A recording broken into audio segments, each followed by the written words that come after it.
ओडिशा रे भोटर तालिकार स्वतंत्र सघन संशोधन आरंभ होईछि।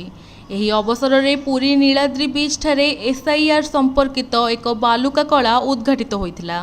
ग्रीष्म प्रवाह लगी बीएलओ माने सकाळे घर को घर परिदर्शन करिवे एवं प्रतिदिन अपराह्न 3टारू संध्या 5टा पर्यंत सेमानक संपृक्त बूथ रे उपलब्ध रहिबे। राज्य में प्राय शतकड़ा 95 भाग मैपिंग होइछि, जहाँ एक बड़ सफलता बोली निर्वाचन कमिशन श्री गोपालन कहिथिले।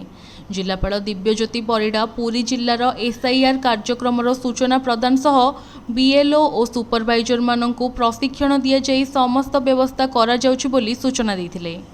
ଏହି କାର୍ଯ୍ୟକ୍ରମରେ ଅତିରିକ୍ତ ସିଇଓ ସୁଶାନ୍ତ କୁମାର ମିଶ୍ର, ଅତିରିକ୍ତ ଜିଲ୍ଲାପାଳ ପ୍ରଶାସନ ଶରତ ଚନ୍ଦ୍ର ବେହେରା, ଅତିରିକ୍ତ ଜିଲ୍ଲାପାଳ ରାଜସ୍ୱ ଡକ୍ଟର ଶରତ ଚନ୍ଦ୍ର ମହାପାତ୍ର, ଅତିରିକ୍ତ ଜିଲ୍ଲାପାଳ protocol Nilamadhab Bhoi, deputy CEO Lakshmi Prasad Sahu, Anamika Singh, ବିତ୍ତ ପରାମର୍ଶଦାତା ତଥା ଅତିରିକ୍ତ ସଚିବ ସଞ୍ଜୟ ଲୁଗୁନ, ଉପଜିଲ୍ଲାପାଳ ରାଜକିଶୋର ଜେନା, उपसचिव शाश्वत प्रधान, अतिरिक्त उपजिल्लापाल नीलमाधव माझी, निर्वाचन डेपुटी कलेक्टर रुनीता प्रधान प्रमुख जोग देथिले।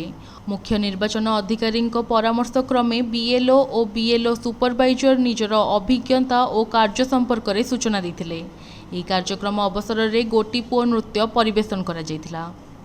बीएलओ माने गारा गारा को बुलिकरी जतिकी 2025 वोटर तालिका रे थिबा सब वोटर मानको दुईटा कापी एनुमरेशन फॉर्म परिगणना फॉर्म फिलअप करी बीएलओ को देबे से ये प्रक्रिया 28 जून जाए चालू रही।